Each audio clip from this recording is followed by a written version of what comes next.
Myself, Dr. Satish Reddy, a consultant clinical and interventional pulmonologist at Care Hospital, High-Tech City. మనం ఇవాళ COPD అంటే ఏమిటి, దాని risk factors ఏంటి, దాన్ని ఎలా డిటెక్ట్ చేయాలనేది మనం చర్చించుకుందాం. సిఓపిడి అంటే ఒక లంగ్స్కి వచ్చే ఒక దీర్ఘకాలిక ఊపిరితిత్తుల వ్యాధి.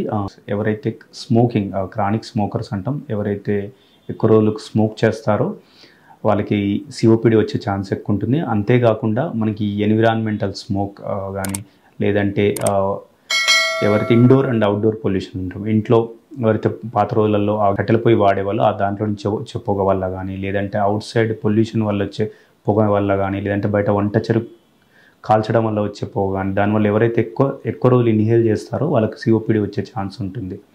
అంతేకాకుండా ఎవరైతే చైల్డ్హుడ్ ఇన్ఫెక్షన్స్ వస్తాయో, ఎవరికైతే మనకి ప్రీటర్మ్ బేబీస్ అంటాం, వాళ్ళకి లంగ్ డెవలప్మెంట్ సరిగా ఉండదో, వాళ్ళకి ఫ్యూచర్లో అంటే పెద్ద అయిన తర్వాత వాళ్ళకి సిఓపిడి వచ్చే రిస్క్ ఉంటుంది. అంతేకాకుండా ఎవరికైతే ఆస్తమా ఉండి ఎయిర్వే హైపర్ రెస్పాన్సివ్నెస్ ఎక్కువ ఉంటుందో, వాళ్ళకి ప్రాపర్ కంట్రోల్ లేకపోవడం వల్ల కూడా మనకి ఫ్యూచర్లో సిఓపిడి వచ్చే రిస్క్ ఉండొచ్చు. అంతేకాకుండా మనకి జెనెటిక్ ఫ్యాక్టర్స్ అంటాం, కొద్దిగా ఆల్ఫా-1 యాంటీట్రిప్సిన్ డెఫిషియన్సీ వల్ల కానీ, కొద్దిగా అదర్ జెనెటిక్ డిఫెక్ట్స్ వల్ల కూడా మనకు సిఓపిడి వచ్చే ఛాన్స్ ఉంటుంది. అంతేకాకుండా మనకు రెస్పిరేటరీ ఇన్ఫెక్షన్స్, టీబీ వల్ల కానీ, ఎవరికైతే టీబీ వచ్చిపోతుందో వాళ్ళకి లంగ్స్ వీక్ అవ్వడం వల్ల కూడా ఫ్యూచర్లో మనకు సిఓపిడి వచ్చే ఛాన్స్ ఉండొచ్చు. అంతేకాకుండా హెచ్ఐవి వచ్చిన పేషెంట్స్లో కూడా లంగ్స్ వీక్ అయ్యి మనకు సిఓపిడి వచ్చే ఛాన్స్ ఉండొచ్చు.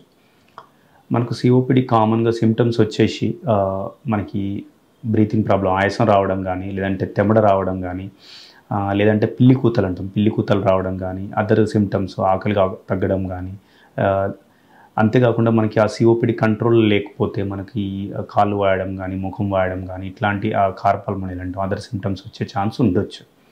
మనం సిఓపిడిని ఎలా డిటెక్ట్ చేస్తాం? ముఖ్యంగా సిఓపిడిలో 2 రకాలు ఉంటాయండి. మనం దాన్ని క్రానిక్ బ్రాంకైటిస్ అంటాం, మనకి M5C అంటాం.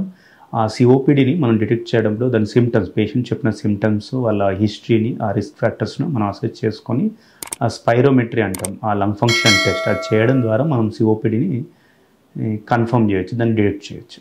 Thank you. ఈ వీడియో కనుక మీకు నచ్చినట్లయితే లైక్ చేసి, షేర్ చేసి, కామెంట్ చేయండి. మా ఛానల్ని సబ్స్క్రైబ్ చేయడం మాత్రం మర్చిపోకండి. Thanks for watching.